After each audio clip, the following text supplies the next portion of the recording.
Hey everybody, welcome back to another Over Sharon episode. This is, I guess, our second episode, which I'm really excited about. I was going to say technically episode 1 because I think I labeled the other one episode 0, but we'll figure that out later. Anyway, today we're going to be talking about the occult. We're going to talk about what the word occult means, and we're going to get into several subjects after that, but they all pretty much have to do with this word and what it could mean to you and me and everybody, and to Sharon. And speaking of Sharon, hi Sharon, how are you? Good. How are you? Oh, hanging out next to the tree of life, just loving it. That's a beautiful tree. Yeah. I like this background. I'm really excited about it. So actually we can even kind of talk about trees. That's I think we'll get into that, kind of what trees could mean and symbolize, and what all this stuff symbolizes and symbolism in general. And that is really what the occult's all about. So I guess we'll get right into it and just talk about how most people, when you hear the word occult, I would say at the most like basic level, the most metropolitan level, if you asked somebody who would be like a quote unquote normie, if they knew what occult means, they might say they heard it was like something that was evil or whatever, like something that you're not supposed to look into, or it's like evil, dark magic. That's what I found. What was your experience with this word when you first started to encounter it? Absolutely. It was a very taboo sort of topic. And growing up in church, you would hear about, the occult and witches and witchcraft and spells and casting spells, and people must be under a spell, but not in the way you and I look at that today, but more like if somebody put a spell on somebody and they were acting in a way that was not like a normal person, maybe acting out, maybe being, quote, demon possessed, shall we say. And that's funny because that's a topic that we're probably going to talk about today, is just the idea of what are demons and what can demons be. But yeah, this whole concept was very taboo in the sense of don't look into it because you're going to get yourself demon possessed if you do. And yes, there were concepts of like, don't mess with the Ouija board, don't go get your cards read, don't go to a palm reader, don't, like, all these sorts of topics. And we can totally talk about all those things.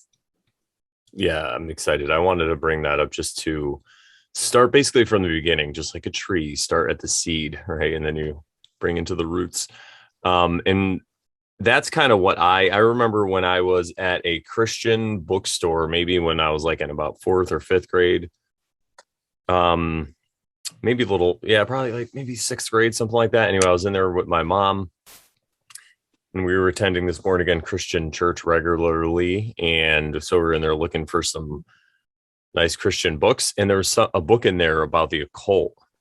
And I think it was saying something about how it was evil and all this stuff. And I remember asking my friend, Mo was my mom's friend. He's an adult, and I was asking him about it. And he was the one who talked about that stuff and just say it's evil and like white magic and black magic and all stuff. You should never look into it. It's all like of the devil. That's what they would say. So that was my experience with that word. And then I kind of became more, I guess would say, like an atheist for a while, or like an agnostic. I was just like, I don't know what I believe. I realized that some of the stories I was told were some lies, so I didn't really care about it. But when I came back into it, I was looking into symbolism. I was looking into the tarot, and I came across this word occult, and I found that it means hidden. So there's this next level now where a lot of people understand that the word occult means hidden. So like me and like you, like we talked about, I found that this word hidden, I was thinking of it as there's this knowledge that's hidden from the regular folks like us, and dark evil entities or people have it, or maybe they don't have to be evil, whatever, people in government or people in positions of power have this knowledge, and it's just this way of doing things in the world. So it wasn't really anything that was quite magic in the sense you think of Hollywood. So it's not like they were doing spells like that, like you'd see in Harry Potter or whatever, but it was more of way to align your thoughts and emotions to create action in the world, and that creation of action uh, makes things in the world, and that's the magic that they speak of, and that's what the occult's talking about. And the level that I got into it, and a lot of people, if they're like coming into it from the truther angle or all this angle of like discovering new knowledge online, they, or I'll just say in my case again, I felt like there's all this knowledge being hidden, and I felt like a victim. And I'm like, how dare these people hide this stuff? This could help humanity if it was just well known. And I actually went about talking about it. I wrote some articles and made some videos and stuff, and I would tell my friends about this stuff. And I seen that not everybody was really interested in it at all. You know, maybe a few people were interested in it. So I was just like, okay, but I still was like, there's this knowledge that they're hiding from us. Now, did you come across that as well? Is that kind of how you came into the next level of your understanding of this word occult? I think the word occult started to become more, I started to become more aware of the occult type of things in the last several years when I encountered a different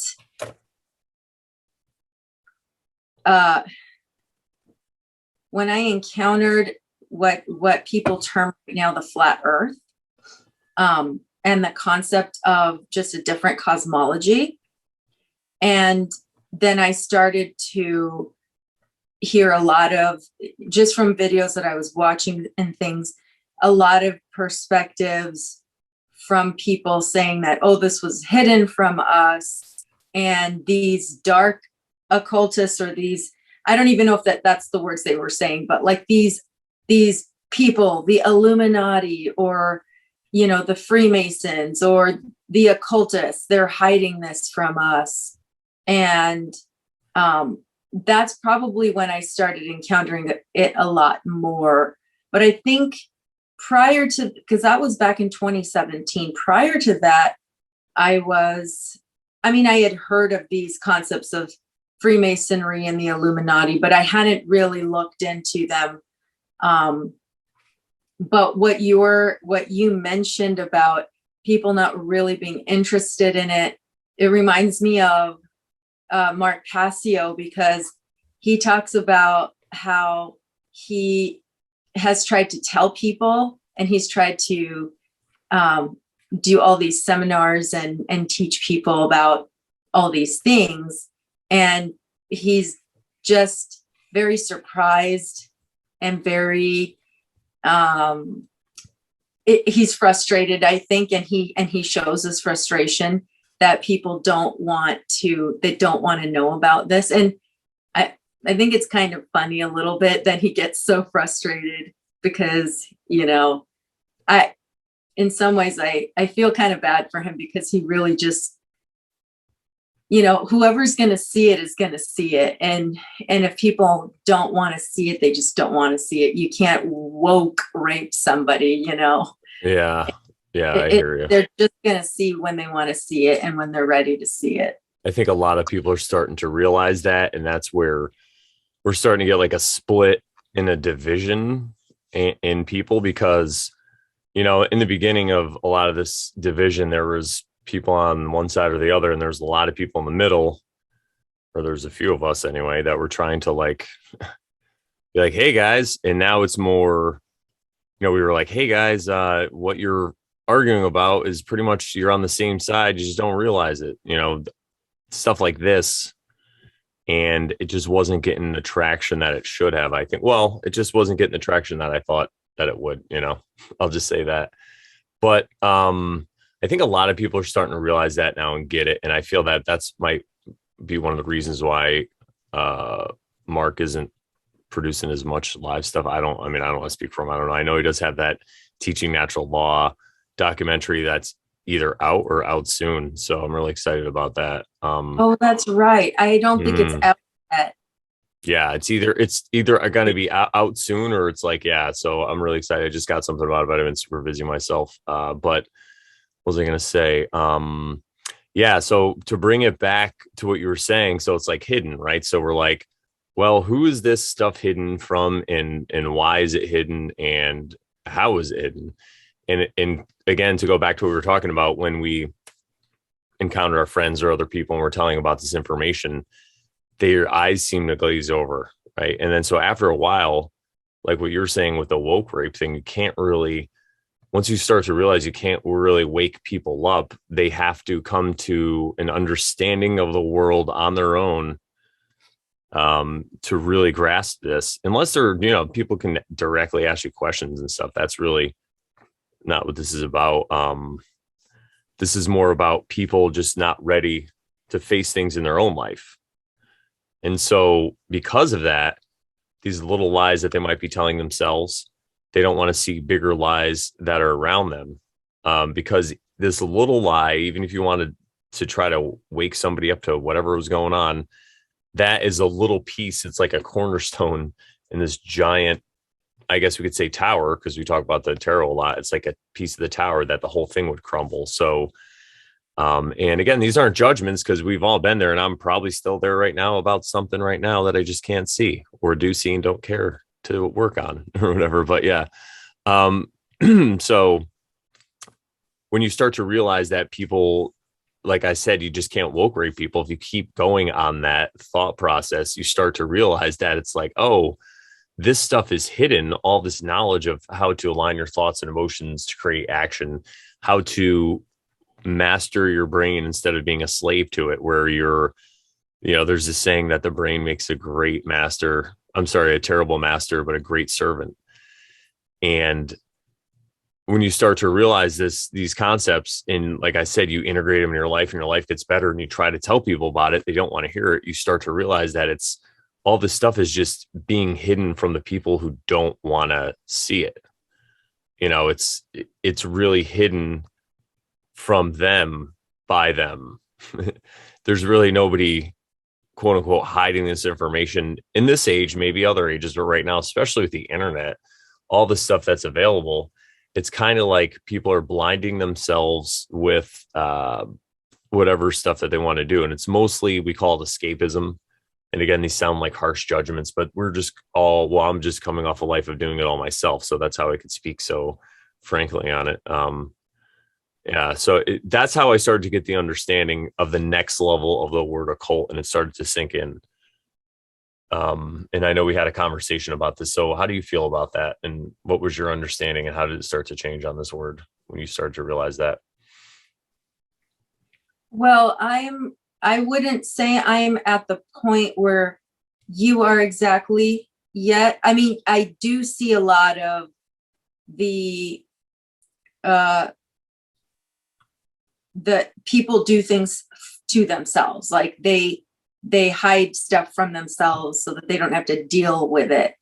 And I do see that, but could it be that there are, and I'm just throwing it out there, could it be that there are active entities, or whatever you will, that not that they're trying to hide it from us, but that they don't want us to know truth.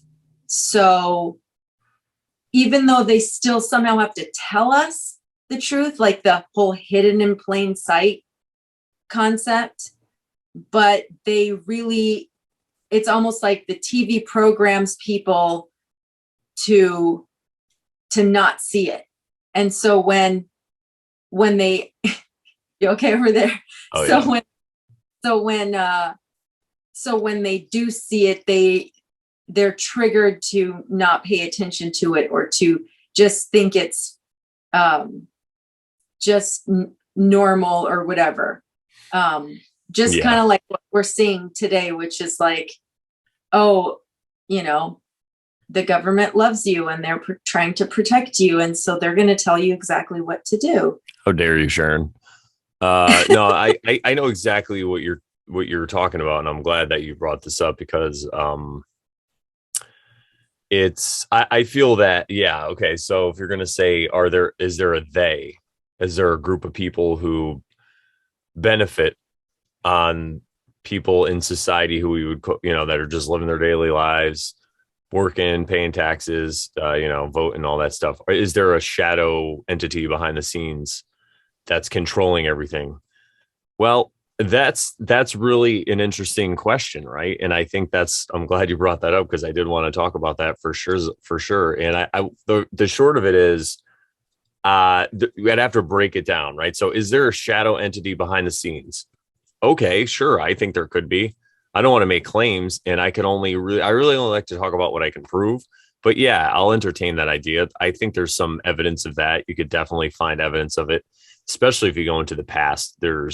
That's where I came in contact with a lot of the stuff. I was looking into history, whatever that is, right? Like whatever story we're told. But I was looking into the history of the founding of this country and the founding of South Africa and Israel and all this stuff. And it just seems that there's always this common thread behind the scenes.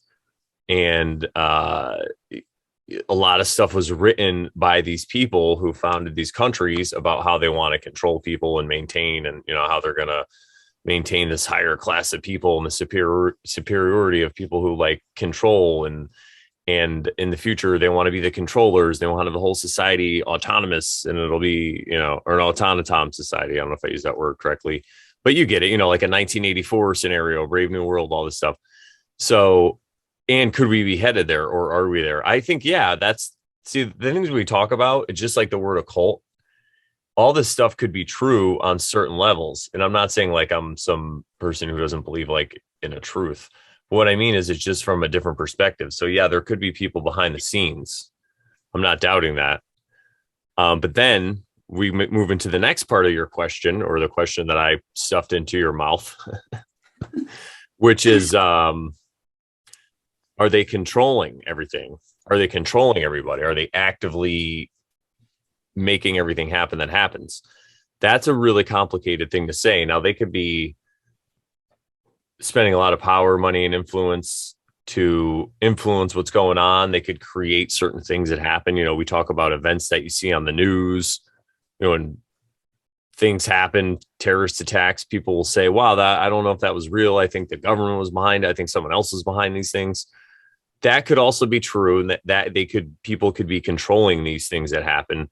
But then you say, well, are they controlling everything? Are they controlling society in the way they act? And that's where I have to like stop and say that I don't think anybody is controlling any actions that any one person does. So if you have to break it down, a whole society is just a group of individuals. Now, is there one person making everybody do something, or most people do something so they go that way? I don't think so. I think people make decisions based on their circumstances in life and free life and how they view the world. So if they have a worldview that's different than yours, they could be making these choices that you don't agree with. And you're like, oh my God, they're under control of somebody. It's like, no, they're still at the end of the day making these choices. So I feel that what's going on really is, okay, these people could still be slaves, but who are they really a slave to? Are they a slave to an external master, or are they just a slave to their own desires? Like we were talking about, a lot of people don't want to look into this occult stuff. They'd rather just engage in escapism. And escapism is basically just a way to get all your sense pleasures taken care of, to satisfy your sense pleasures, right? And again, these aren't judgments. I just keep having to say that. So what are you doing, right? And why are you doing it? That's what I'm saying. So if you're a person who's going along, just like I was a few years ago, a lot worse, right? Going along, just doing this thing. I didn't care about mostly what was going on externally in my life. I was giving that responsibility away to another president if I voted to him, to a mayor or whatever. I was abdicating my authority and my responsibility to somebody externally, because I just wanted to go around and, engage in escapism. And I was like, oh, Bill Clinton will take care of it or whatever, Right. So that's where I have the thing. So I'll let you chime in, because I heard you make a noise like you wanted to say something. So I was like, yeah, I want to hear this. Well, there was just a point where you were talking about how people will make their choices. Like, let's say they're watching TV and then the media tells them such and such is going on. Everyone's being directed to do XYZ. So everybody go XYZ. And then they're out of fear because that's the message that's being pushed out. They just do without even thinking about the consequences. But again, because they are not, it's like you said, it's escapism. They want someone else to tell them what to do so they don't have to think for themselves. So they're allowing this control, this mind control to happen. Even though you said it's not really like true mind control, but in the sense of like, they're not really being controlled. They're still choosing to act in that way. And what it really boils down to probably is the action of not thinking, just blindly following without thinking. And like you can look at it this way, for example, too. Like, let's say, okay, this is what I do and I try to do this because otherwise I'll forget if I did it or not, right? So I'm leaving the house and I pull out onto my driveway and I hit the garage button. And I always reverse back into my garage. So I'm pulling out, it's behind me. So I look in my rear view, make sure that it's shut before I leave. But if you're just on autopilot and you are not paying attention, and yeah, you probably did hit the button, but like halfway down the street, you're like, did I hit the button?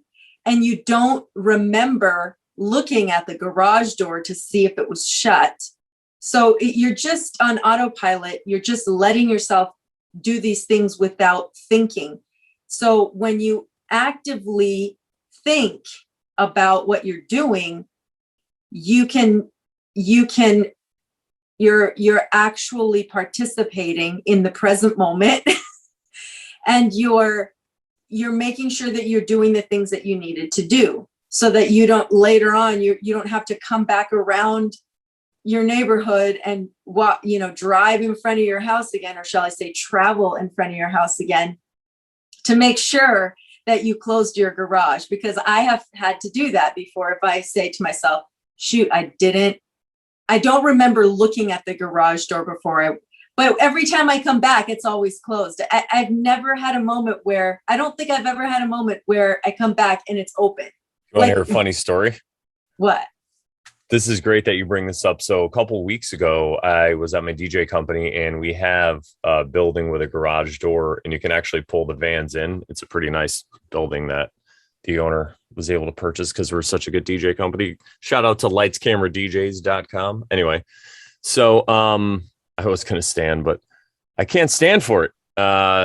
So I was there. There's a couple of people setting up and I want to bring this up because I'm making a lot of judgments here. It could seem about escapism and stuff. So I just want to show you guys, listen, I'm not perfect. So I get very easily, like if it was my job to show up to the place and load the van and do everything by myself, it would be a lot harder work, but mentally it would be a breeze because I get very easily distracted. I have this mental process and then I'm always thinking of like how I'm going to put things in a van and take them out when I get there, whatever it's going on. So other people, and, before a gig, sometimes when you're performing, there's a lot of nerves, especially when you're, I don't know, not a lot for me as much, but for other people. So they'll get jittery and ask questions and stuff. So when I'm like setting up anyway, so that's the stage I'm setting. And there's a few jobs going out. I was the last one to leave. And as I'm leaving, the garage door is open. I'm like, all right, I got to shut the garage door. I'm like, I had to get a couple things out of my car. So I got things out of the car. Someone called me and I just left or something. I don't remember. I left and I'm driving and I'm like, so then about a half hour into the drive, it was like an hour something drive, right? The owner calls me about something and immediately I'm like, oh shit, I didn't shut the door. Like there wasn't a question. It was like, oh no. I was like, dude. So he had to call his wife and she had to run down and shut the door. I left the door wide open, thousands of dollars of DJ equipment, allegedly. he has a really good security system with cameras and stuff. So anyway, but it was just hilarious. And so I'm funny that you bring up that story. And just like that. So what was I doing? I was evacuating my cockpit in the moment. That's something that that guy James True talks about, right? Author James True talks about how you evacuate your cockpit in these situations where, and because it was me, I was just thinking of other things and I was somewhere else. But when you talk about escapism, it's the same thing. You're pretty much, you go somewhere else. So you just want to get what you want to do. And then it's like another entity comes into your body. You see where I'm going with this, Sharon? It's kind of like something else takes over, and you could see it. Anybody that's listening to this, think about when you're somewhere and people are drinking and you're not, if you've ever been this story, or say you were as drunk, or somebody that as soon as they drink, it's like a switch goes off and they're another person. They're like, it's like, what's going on here? Right. So that's what we're talking about. It doesn't always take a drink to do that. You could just do that because whatever reason, right? So that's what happens. It's like this other entity takes over. Have you ever heard of this, Sharon? I think I know where you're going with it. Do you made me forget my train of thought. Oh, my bad. What were you going to? I don't remember. So this whole, yeah, I remember now. I think I was going to ask you, like, is that part of like not participating in the present moment? Is that? Yeah, that's a big part of it. That's right? one. This is what I'll say, and it's going to sound like faggy and, oh, he's so smart. Let me get my reading glasses.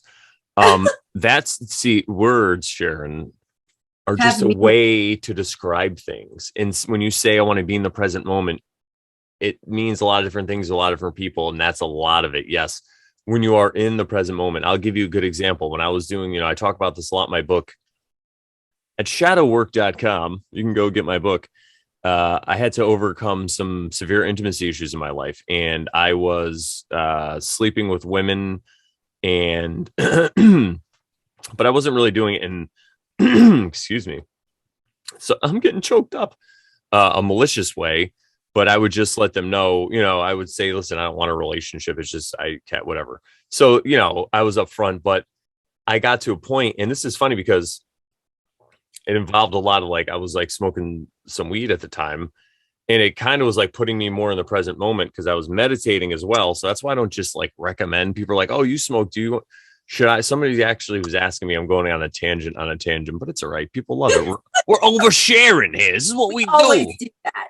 We always do that. I work with this guy recently, allegedly younger gentleman, and he's never partake. I don't think he's even drinking alcohol before, really. And he's just asking me all about the different experiences and what I think. And I said, listen, man, I was like, well, when you're drink, this is what it's like. Your inhibitions, you kind of this, and then the weed. And I kind of was explaining, but I said, listen, you could achieve all these states of consciousness allegedly through meditation. Could it be? So maybe try that, or just try. And what I told him was, because he said he has a lot of anxiety or problems with stuff like that.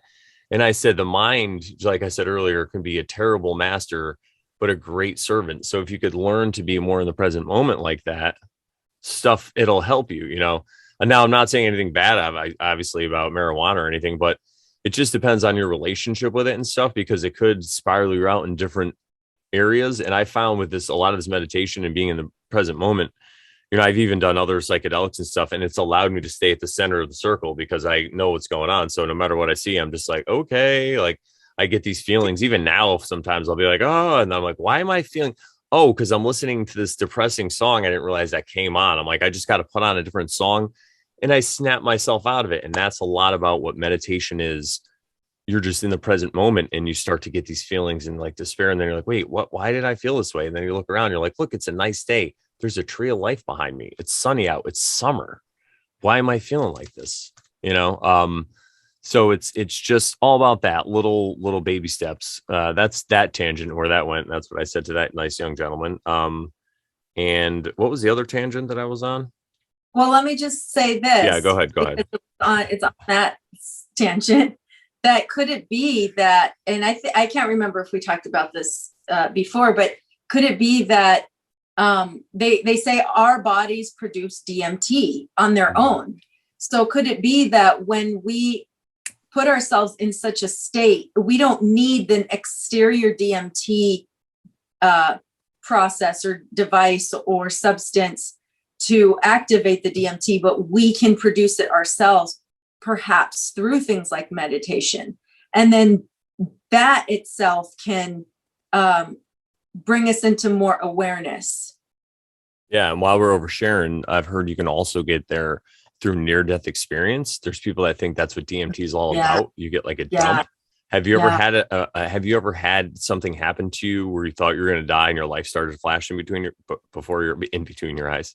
I say that, we'll talk about this later, but that 3D thing, I've done it and it's awesome. I got it right away. But anyway, we'll talk about that later. But have you ever done anything where where your life has started to flash before your eyes? Like you almost get hit by a car or something?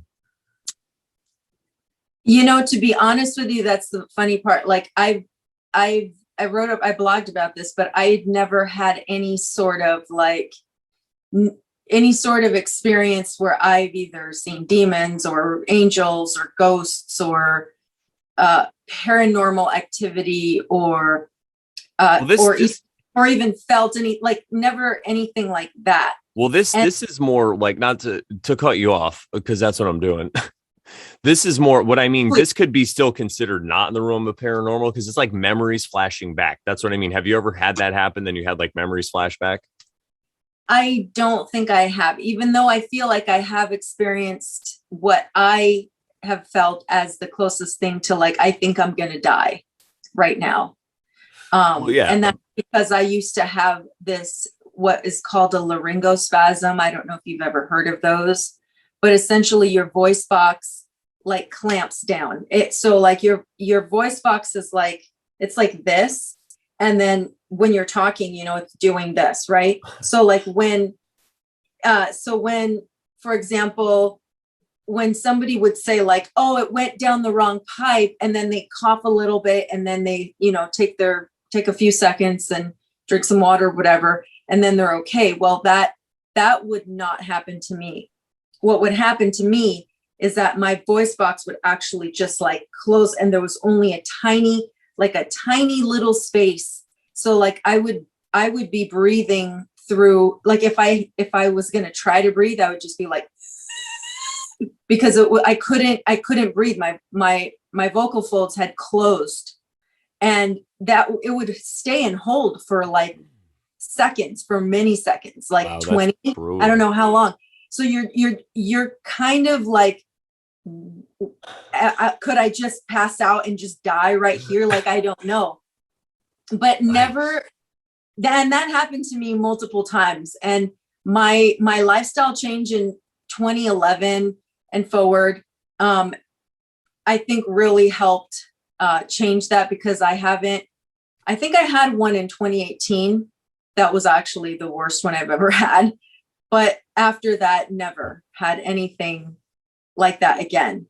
But when you're at that moment and that's happening, you can't breathe. So I'd have to tell myself, look, just pretend you're holding your breath anyway, just hold it, wait. And then I would test and then try to breathe. Nope, can't breathe yet. Okay, just hold a little bit longer. Just hold your breath. So eventually I would be able to breathe a little bit, and then I'd slowly take some breath in and then breathe out a little bit, breathe in again, until I was able to fully breathe again. But it was a very scary experience. That really is like a meditative experience. So like it puts you in the present moment so much, because you have to focus on it, but you have to relax yourself. There's nothing else you're worried about. You ain't worried about the fucking bills. Dude, I didn't. And the funniest part is I was like, at the time I was going to church and I was like Christian. And the weird part is like, I never thought to myself to cry out to Jesus or anything. Like, I was just like, I know what I have to do. I have to pretend like I'm holding my breath, and I just have to wait until I can breathe again. And if I don't breathe again, I don't, and I'm just going to pass out, and we'll see what happens. Wow. And that's it. You're definitely in the present moment. Yeah. Well, I'd like to say that's that's because you're a legend, Sharon. You could rely on yourself like that in that moment. That's great. See that a lot of people would panic, and that's Yeah, when you situations can't, happen. you Yeah. can't panic in those situations Well, because that you just can, makes, but you definitely shouldn't. yeah. Yeah, so I'll say that that's got to be really close, so I can empathize with that. But I've been in a couple of situations where, and one specifically comes to mind. I've been in a couple of near death situations, like my arm put through a window. That was kind of close with my losing blood, and then getting swept out into the ocean. I got talked about that. But one other time I didn't really talk about is I was on my motorcycle and I was flying down this really straight road, and we're going like 80 something miles an hour. And it was probably a road we should have been doing 40 on, whatever, but it was a nice summer day. And I'm going, my friend's behind me, and there's a truck coming toward me, like we're both going, whatever. And he was, I don't know, half a mile ahead of me, but I was flying, maybe even doing faster. And he starts to take a left, which would have put him right in front of me. So I'm going, you're right. And he starts to, and I mean, it was probably closer than half a mile. And I don't think he realized he either didn't see us or realized how fast we were going. Um, so if he continued in his trajectory, the only thing I could have really done was like go left, but there was a car behind him. So I would have had to, so I maybe could have pulled it off, but it was adrenaline started to come, right? So as this happened, I just start to create scenarios because my brain works really fast, and I just start to like see my life like flash before my eyes, like just different memories and all this stuff. And then at the last second, the guy realized it and just went right again and straight. And I was like, all I can feel is my heart. And my friend pulls up next to me, and my friend's one of these people who is like cool, Mr. Fucking, like never. And he was like white as a ghost. So when I saw that, it was like a validation, because at first I was like, maybe it wasn't as close as I thought. And he was behind it, had a front row seat, and he was like, dude, I thought you were done. He's like, I didn't know. He's like, that was crazy. And yeah, so that's one of those situations where, and I feel like that's what was probably happening. You get like this DMT, whatever dump. But again, I've heard of people being able to attain these states of consciousness through meditation.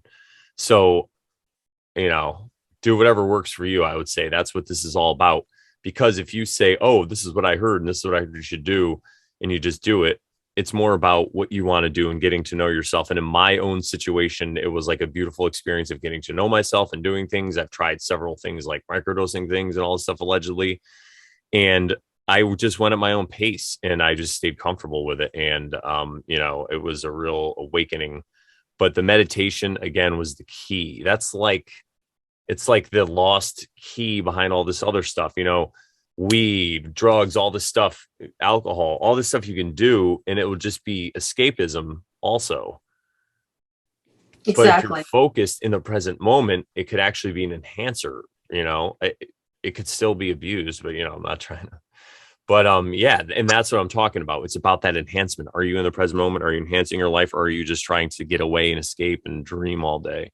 Which I'm definitely have been guilty of. So there it Yeah. is. We shared Sharon. Anyway,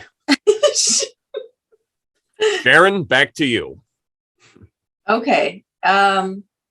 So there something else that you were saying after you met that young guy?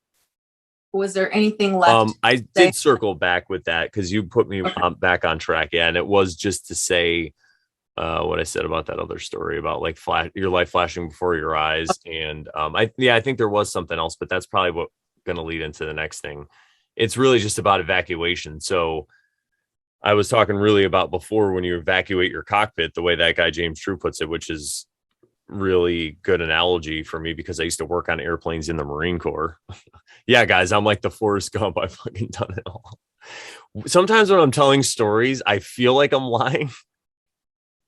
It's so weird. I'm like, I feel like I'm like, I put myself in the other person's head and I'm like, they got to be like thinking I'm lying about this shit. Like, or not. I don't know. It's not when I tell one story. It's if I'm with someone for a while and they keep asking me and I keep telling them these stories. Like by the 10th story, I'm like, they got to be thinking I'm making this shit up. Like, anyway. So, yeah, that's why we're over Sharon. Yeah. So the evacuation thing, I think it's been put a different way, and it's been put away like a demon possession, right? We'll just jump right into it. So the next thing we want to talk about in this show is what are demons? And I want to bring it up and bring us into this because I was just watching this movie last night that I couldn't find anywhere illegally, allegedly. So I finally just broke down and rented it for $2.99. It's a movie from 1998, which is a really significant year in my life because it's the year that I left the Marine Corps. And I remember watching this movie over and over again. It's called Fallen.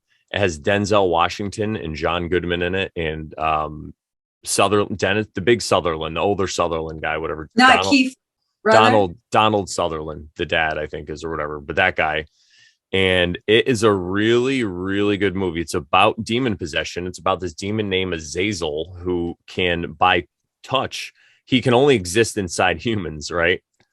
Well, I don't want to give anything else away, but he can only exist inside people, basically, and by touch. So he could touch people and he moves into them, and then he just takes control. And then when he gets out, the person, it's like a fog and they don't know what's going on. So as I was rewatching this last night, and I didn't watch the end because the movie gets really, really dark, spoiler alert. So if you know, and I was like, I know where it's going. I've seen it a million times. I'll just watch it later, and then I want to overshare some more. As I was walking upstairs, I started to get freaked out because back in the day, I would get a little scared, about this stuff because I would think about demons and paranormal stuff. And I'm like, wow, could I get possessed? Is it possible? So I started to get like a little freaked out, and then I just started laughing, and I'm like, dude, if I ever did meet Azazel, I would probably be like, bro, what's it like? I'd be like podcasting with him. I'd be like interviewing him. Because what I saw in the movie, right? Not to really give anything away, but I guess I'm gonna, but the movie's from 98, whatever. Who cares? It's what I kept seeing was Denzel Washington plays this police officer who busts this serial killer, right? And then spoiler alert, you find out the serial killer was really just Azazel taking this guy over, making him do all this stuff. So when they kill him, he just goes into another guy, waits a little while, then starts fucking with Denzel Washington. All these murders start happening. He starts calling him. And then what you find out is they start to frame Denzel for all the shit, right? So what I see is when he actually talks to him, there's this brilliant scene. It's one of my favorite movie scenes ever, where Denzel is in the police station and this guy comes up to him and starts fucking with him. And he's like, what the? It's like another cop. And then he starts asking these questions and it gets really weird. And then he starts singing the song by Rolling Stones. Time is on my side. Yes, it is. Because he's a demon and he's been around forever, right? And he's like, what? And then he touches another cop. And then that cop starts singing it. And then another one does. And he follows him out because so at this point in the movie, Denzel has already found some evidence of this demon and has learned a little bit about it. He found these books. And it's crazy, too. There's another insane synchronicity because there's this picture that I saw when I was following Michael Tessarion's work. And I think you're familiar with it. It's the one where there's a demon and he's holding a book and there's like a pope and he's reading out of the book. And there's this demon who has like a butt on his face on his butt. Basically, it's really, really crazy. I'll try to find a picture and throw it in here. And or I could look it up while you're talking. And so 2 seconds before he starts looking at these pictures, I was like, oh shit, that's why that picture always looked familiar to me. It's in this movie. Because I watched that movie in 98, and I watched Tessarion in 2018. So, but they only show the part with the demon. They don't show him holding the book where the Pope's reading out of it. I was like, but anyway. So what I find anyway, so he has a little bit of knowledge of it. But he's still in disbelief. He's like, what? So he runs out, follows this thing, and then he's on the sidewalk. And everybody walking by, the demon just keeps touching. He's like on the sidewalk in New York City. And they keep looking at him and staring at him. He's freaked out. And then finally, he has this one lady start talking to him. And then the other guy, and he's just like, whatever. And then what you see throughout the movie is Denzel's like, I'm going to beat this guy, right? I'm going to defeat this demon. And I'm thinking to myself, like, your flaw is just let him do his thing, man. He's a fucking demon. Who are you to think that you're going to slay a thing that's been around since eternity? Like, the only reason it's fucking with you, and so many people basically throughout the movie, now back then I didn't get it, right? Now I see so many people throughout the movie are just like, dude, let it go. Like, just let it go. But, and I think that would have been the key for him, is if he just stopped fucking with the entity, just let it do its thing. Because either way, it's going to kill things or do his thing. And you're just going to wrap your life up with it. That's kind of what I got a message out of that story, a little over Sharon on my end, but it was really eye-opening. So it's like sometimes, you have to step up and be the hero. But then it's like, is your whole life together though? Like, are you over here trying to attack this demon that's in somebody else? Right? Because that demon couldn't enter him. That's the part of the movie I didn't tell you. So what happened is the demon couldn't enter Denzel Washington for whatever reason. He was like a good person. There's certain people that are good people, right? There's another key to this movie I wasn't talking about. So the demon can't enter him directly. Now he could, if somebody, the host, say the demon was in you and you died or whatever. Sorry, Sharon. And I just killed you on our show. See, look, I'm already taking over. And so the demon could like come out into spirit form and then enter anybody. Nobody could resist him. So after the execution, he could have entered Denzel, but he decided to toy with him.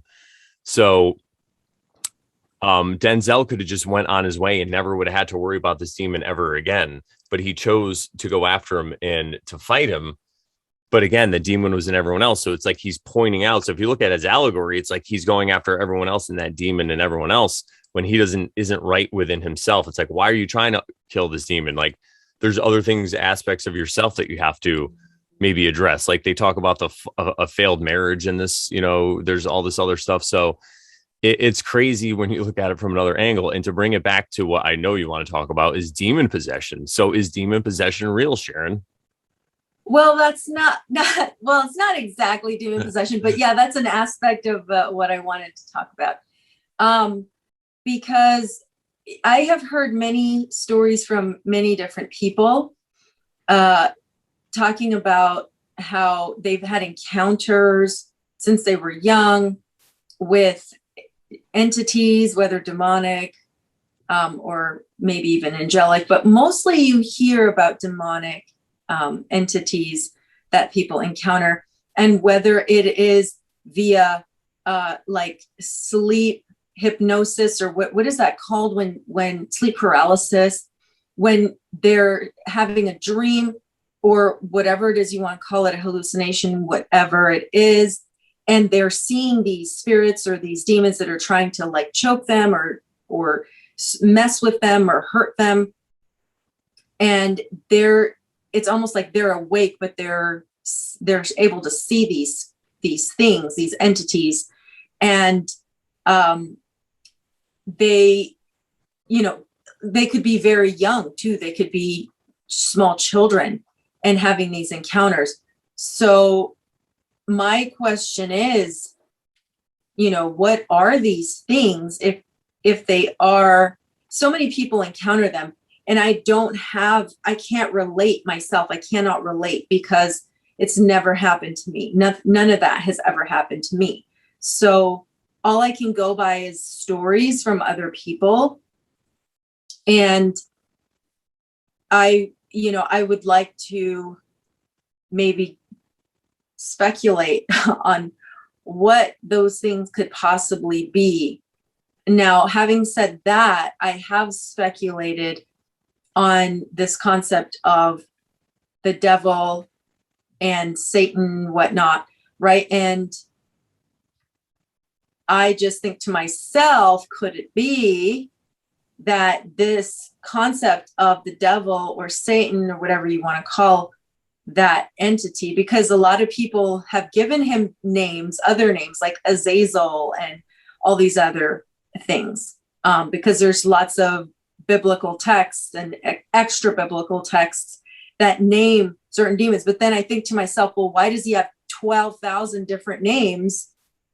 Could it be that he doesn't really exist and everybody's just giving one entity all this credit for Careful, being so evil? Huh? I said, careful, Sharon. Am I over, Sharon? I'm overstepping my boundaries. I just don't want you to tempt any, entities. No, I'm just kidding. No. But I think to myself, could it be that this particular alleged Satan or devil is just a construct made to allow people to have this victim mentality? And that's why you have so many people say things like the devil made me do it, or or they're possessed by a demon. That's why they killed 5,000 people or whatever. That's why they influenced all these people to kill 5,000 people. That's why they're a serial killer, or that's why they're a child rapist, or that's why this, that's why that.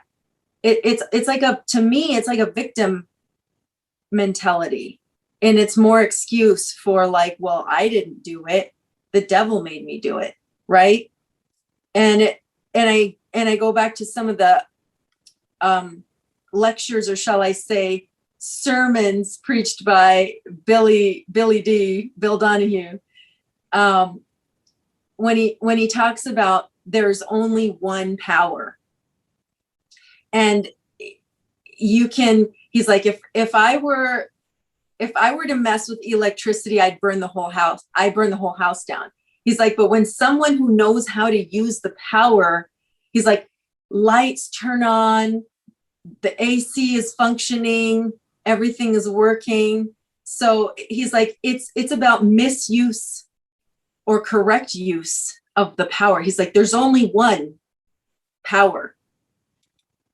So could it be that there is only God and its power, and it's the power within you? And if you misuse it, that's when you see, or potentially if you misuse it, or maybe people surrounding you misuse it, and that's why you encounter entities surrounding you. It could be past life stuff related. If you were in one of your past lives, you had something going on that never left you. So now you're, even as a child, you encounter these entities. Maybe they're there to warn you or to scare you, to get you to look into something. Who knows? So that's kind of where I'm at. I don't really know what to think about demons or demon possession, but these are the things I've speculated. Yeah. Well, I like what you said there. And I could say that, if you don't want to be in this realm is a magical place in the fact that, you could come up with a thought. It's in your brain. And, it starts really as an emotion. They say, like you have this feeling, something in the world.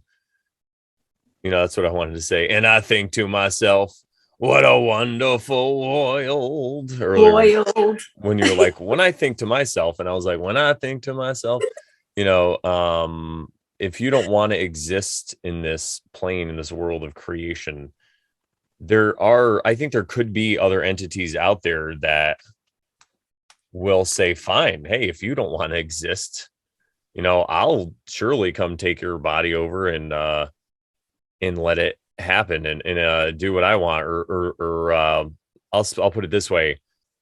If there's desires that you have that are unsatisfied and they're lingering desires, and you don't want to go ahead and do that action, so you engage in escapism, there could be another entity that will come into that cockpit and then allow you to engage in that action, or give you the validation that it's okay or whatever, so, and then you're going to say, well, was that a demon? What is that? And I love how you said like 12,000, but it's only one.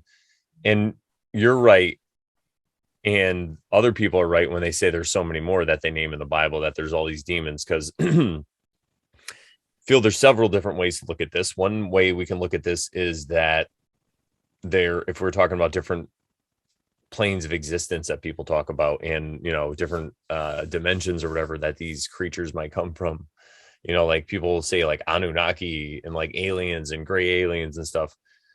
I think that there could be other places that are inhabited by these beings or whatever. And in this realm, we're not able to see them physically. I'm not sure exactly how they are. They could be surrounding us right now, but they could, quote unquote, possess us or enter our consciousness and our body like that when we allow them to, when we kind of just get bored with life and we don't have any meaning or anything, or there's nothing that's getting us up and out of bed in the morning that really gives us a drive, that motivation that we want to do, and it goes back to what I said. If you don't want to exist in this realm, something else will take your place because this place is a magical place. It's going to be dark or white magic or whatever. So, to put it into terms that are more like I say, down to earth, it's kind of like I look at it as all internal. So I'm not afraid, like I said, of this Azazel or any demon coming to get me, because I, I know my purpose, I guess, here so far, whatever it seems to be. Could it be, or I have a way to get out of bed every morning. I'm excited because I get to do these shows and record things. And then I also get to like DJ fun weddings on the weekend and have a good time. So, I'm doing all these things to support myself in the world, and it's fun. And not that you always have to find something fun, but I'm just saying right now it's like a fun adventure. I mean, it's not always fun, like I was editing a video all morning and that was a real pain in the butt, but it was still fun to do it and watch myself and all that stuff. So, yeah, no, I'm kind of oversharing here. I'm oversharing. But what I wanted to, the real point of what I'm trying to say is that, internally, if you're not, like I said, aligning your thoughts and emotions to create action, I keep going back to this. You're in a state of like anxiety because you're doing something, but you want to be doing something else. So your thoughts are telling you one thing, and your actions are doing another. It could lead you to a lot of despair and anxiety. And to distract yourself from this, if you have a job or whatever that you don't like to do and you're doing it 8 hours a day, you might then go out drinking that night to do all this other stuff. And as you're doing it, a demon possesses you. Where does this demon come from, though? I feel it comes from like a vibrational level. And again, to bring it back to what we were saying before, these are just words. It's just a way to describe it. So other people put it in different terms when they say it's a demon that comes in you. Yeah, they're right. The way I'm going to say it is how it happens. Like you said, like it hasn't happened to me. Well, some people can get to a certain vibrational level because of their thoughts, because of past experiences that happen. I could tell you something that happened to me over Sharon. When I was a child, I had some very inappropriate things happen to me. I'll just leave it at that. And just because I don't want people to be like victimized, like, oh my God, poor Brandon. I've talked about this before, and when it was happening though, I kind of like created this other world and went to another place. And it was like a splitting of consciousness, right? So I had this other place that I can go, or personality or whatever. And it was like a way to escape what was going on instead of exactly face it. And it wasn't anything that was like super traumatic. I mean, it, could be considered that, but I don't want anyone to think it was like violent or whatever. So, but still I had this other place that I went. And then that's still the place where I would go in the future when I wanted to engage in escapism. And I was like doing all these other things that wouldn't seem, like a drug addict who was, when he had to acquire his drugs, he'd do shady things sometimes, maybe. And that's when, I talked to a friend years ago on a podcast who was a heroin addict for like a year, couple of years. And now he's clean and he's doing comedy. And he would talk about how he was like super conscious and aware of everything he was doing as he was doing it. But it's kind of like he just went to another place, but he still felt like a piece of shit about it. So, but you go to this other place, and that's what I had to figure out in my life, right? But that's what I'm talking about. And then as I went to this other place, I get to a vibrational level, and then something else took over. And that's not a way to like try to abdicate myself from anything that I did, or say that I'm not responsible. That's probably not the right word. That I'm not responsible for my actions. That's not what I'm saying. I'm still totally responsible because I was there unconscious. But it was like this way to just excuse it and to justify it to myself in my mind, to lie to myself and just to do it. Like I was telling you before, people lie to themselves. So I was at that level. And then when you were saying about before, you've never experienced anything like that in your life, it could just be that the different trauma you went through just affected you in a different way, and it didn't allow you to get to that vibrational state. So you don't have to worry about that, but you could still be vulnerable to whatever, because of what, I'm not trying to say you're like impervious, but you probably are, because you're pretty dope. But yeah, I think that's more along the lines of how this happens. And I think the reason I say it's internal, and the reason I say you're still responsible, is because at the end of the day, there's still a choice. You're still making that choice to do it. And it's an internal thing where you're letting it happen. And like you were saying earlier, when we were talking about occult, where there's things hidden in plain sight, where these quote unquote controllers, the they that we speak of, it appears that they like to let people know what they're doing because they write about it and they put it out there. Small example, just Google Event 201 and it'll blow your mind. Okay, watch what that's all about. It has something to do with a current situation that's going on right now, and it happened in 2019. It'll blow your mind. But anyway, so it's this revelation of method that they speak of. It's the apocalypse that came up in the movie. In the movie, the killer wrote like Apocalypse 12:8 or something. And so the guy asks the nun, what does apocalypse mean? And she's like, apocalypse means great revelation. And he's like, the book of Revelations? And she's like, yeah, it could be that. Revelations. They're letting you know what's going to happen before it happens or as it does. So if that's another thing about vibrational level, if you're at that level, you can see that stuff. Anyway, Sharon? All that you were saying triggered so many thoughts. So I'll just try to start with something. When you were talking about, it made me think of, if I can't see something, perhaps it's the way James True talks about your amygdala not allowing you to see something because for whatever reason, whether it was when you were young, you either saw something really either traumatic or something happened where your amygdala basically said, yeah, we're not doing that again. We're not opening up again, and you're never going to see the spider monster in the sky ever again. You're just going to think everything is just perfect because you're not going to see all those like scary things in the world or whatnot. Could it be? But the other thing you were saying about the whole splitting of the psyche or the whatever it is into multiple personalities. I think you had mentioned that Michael Tsarion talks about that. And it made me think of just all these other concepts that other people have talked about. Crow recently interviewed somebody, a guy named Mohammed from Morocco, and he spoke Arabic. So he was asking him questions about, the occult in Arabic culture, and as it applies to Sufism, I guess is what he called it. And he said that in that, what would you call it? It's not religion, or I don't know, it's a practice, whatever. They called this aspect of what he says is like Carl Jung calls the shadow. He says that in Arabic, they call it the qarin, or in English, you would say Kareen, or whatever, however you would pronounce it. So it just made me wonder, how does that all tie in? How does this shadow, these split personalities of the psyche,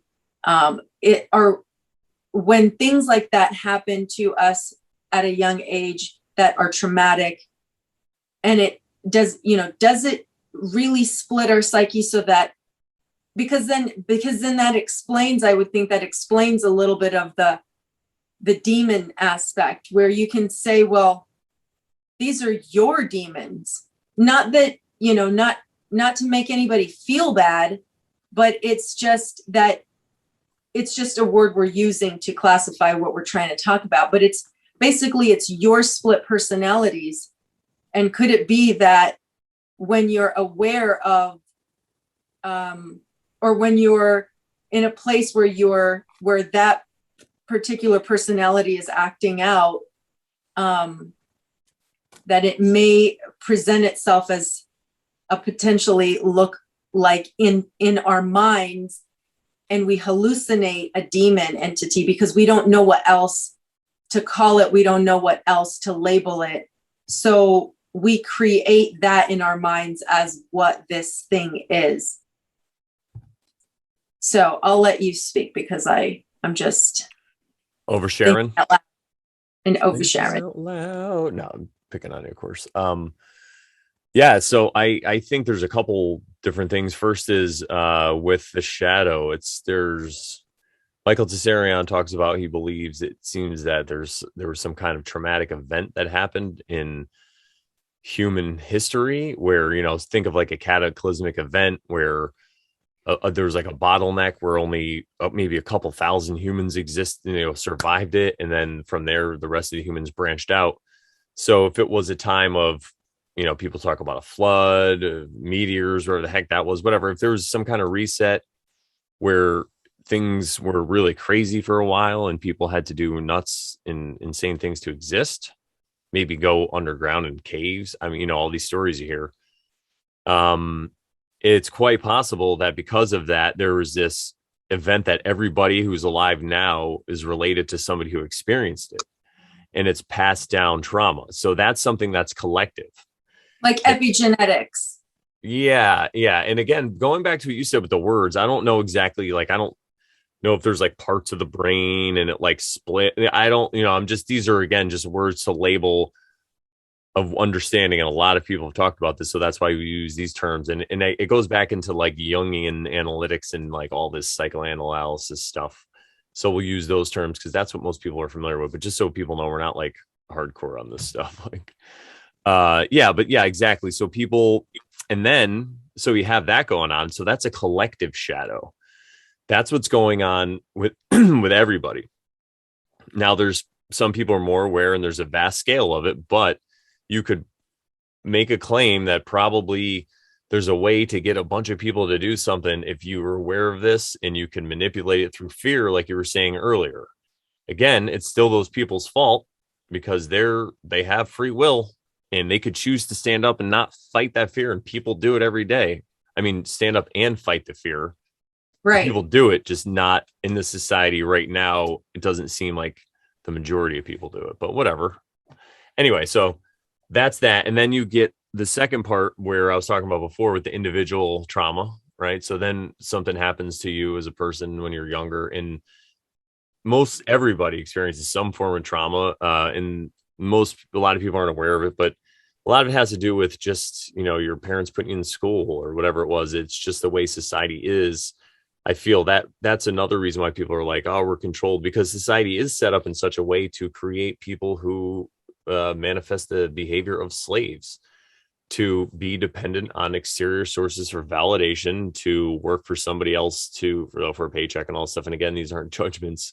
We all do it, but they're just observations, right? So at the end of the day, we could not all be slaves tomorrow if we wanted to, but we just have to figure out a new way to do it, and slowly. And that's what these videos are about. But anyway,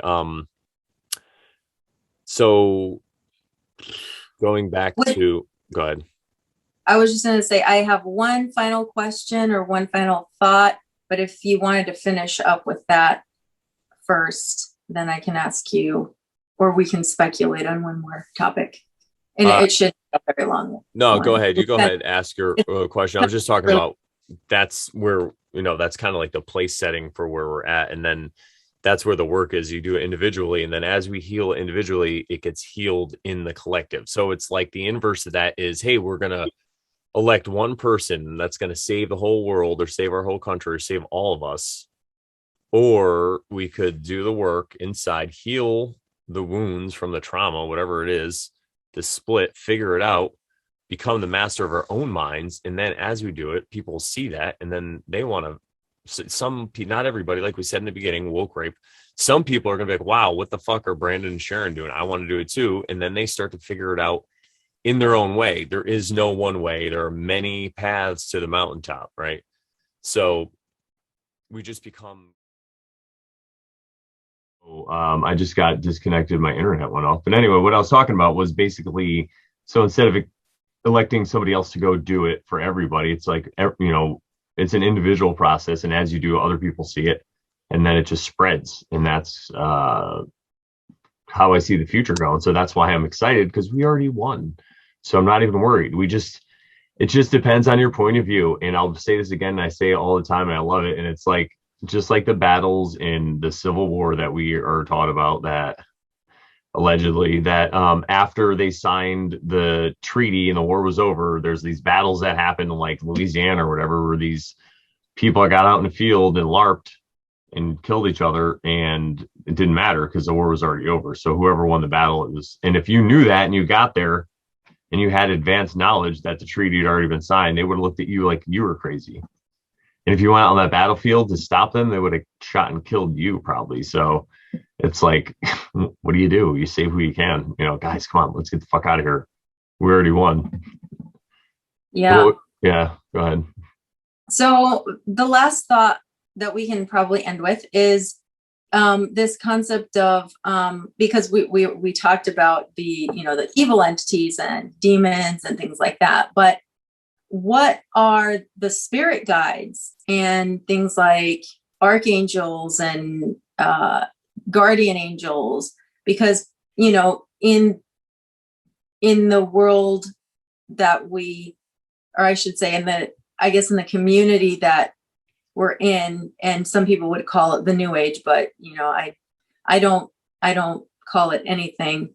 I don't have any name for it, but anyway, they say things like, we call on our spirit guides and to lead us and guide us and things like that. What do you think those might be? That's a great question. Well, I could say, just as there are entities that want to exist in this realm and get into your body and do all kinds of crazy things, maybe that's how you can look at it. There are also entities that would want to assist you along the way for whatever reason. So a lot of people look at this as some kind of dojo or some kind of realm where we have to overcome our desires, overcome certain aspects that we're born with. Maybe it's from the trauma. Maybe we have to collectively as a species overcome this trauma, and this is how we do it. It's like a really slow process, I guess, because that's how we choose to do it. So there are other entities, though, that for whatever reason they're on other planes of existence, and when you align with truth, you align with what they're all about. So for whatever reason, they will come to your aid. And it really is, again, it's an internal thing. It's about healing aspects of yourself. So it's kind of like, if you're a guy and you're trying to find a woman and you're out there, but you're looking sloppy and you're not whatever, it's not going to work. But if you're out there and you're well groomed and you're well spoken and you know how to talk to people and be socially acceptable and not rude and all these things, you're going to be somebody who is worth acquiring. So if you're somebody who does the work, who meditates, who actually aligns your behavior with natural law, we'll just say it that way. Like you're on the path of Christ, if you want to put it that way. You're doing your dharma, right? We'll just say all these different things. So everybody can relate. There could be these other forces that are like, hey, this gal needs a hand, needs some help, needs a little step up or whatever, a boost. And it's going to come to you because you're at this vibrational level to be able to accept it. You've done the work, you've cleaned up inside. You're trying to do whatever you do because you think it's right, not because you're trying to get attention and be noticed. You're just doing it for the sake of doing it. Whatever, stuff like that. So there's just the way this works, I believe. Could it be there's forces, you can call them angels, and it's that same aspect. It could just be an aspect of yourself that when you clean up and heal it, it could work in a positive way. You could be somebody who, because of trauma, you seek attention. So you go on stage with a microphone to do it, and you seek all this attention, and you're hilariously funny, and people laugh. And then if you heal the trauma, you can then use that skill that you have for something to make your life better instead of just like an outlet for or escapism. So it's that same thing. You're just healing this aspect of yourself, and it just aligns. And as you align yourself with truth in your life with what's true, you just become one with nature. Because if you go outside in the woods, it's all true, man. If you step off a cliff, you're going to die. A weak chick, like a bird falls out of the nest, it's going to get eaten by a predator. It's just what happens. No one feels bad. And it's like, ooh, we got to have a parade or whatever. So if you align your life with that truth, you're just going to go flow with the stream of nature. And it's like I said, that's the best way I could put into words. And I like how I like what you said. That makes some sense.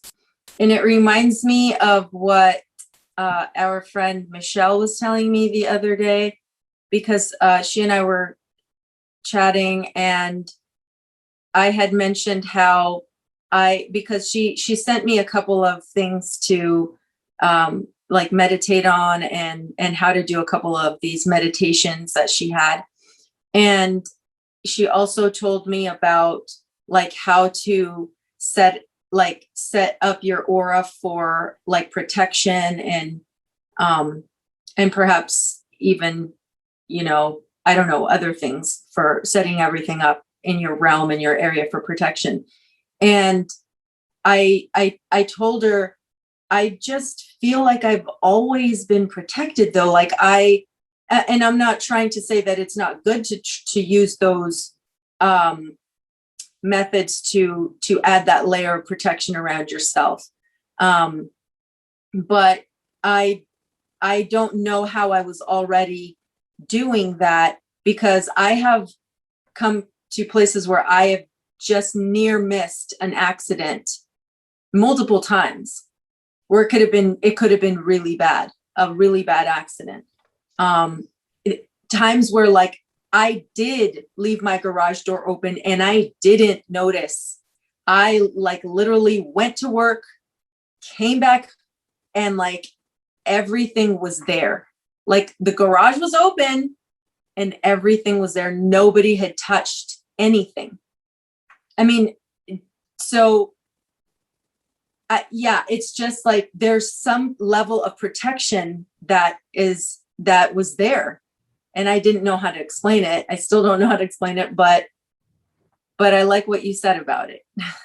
Well, it could be that you're also manifesting this level of protection in your life yourself, because, for me, when I was younger, I probably was in a place where I didn't feel protected and safe.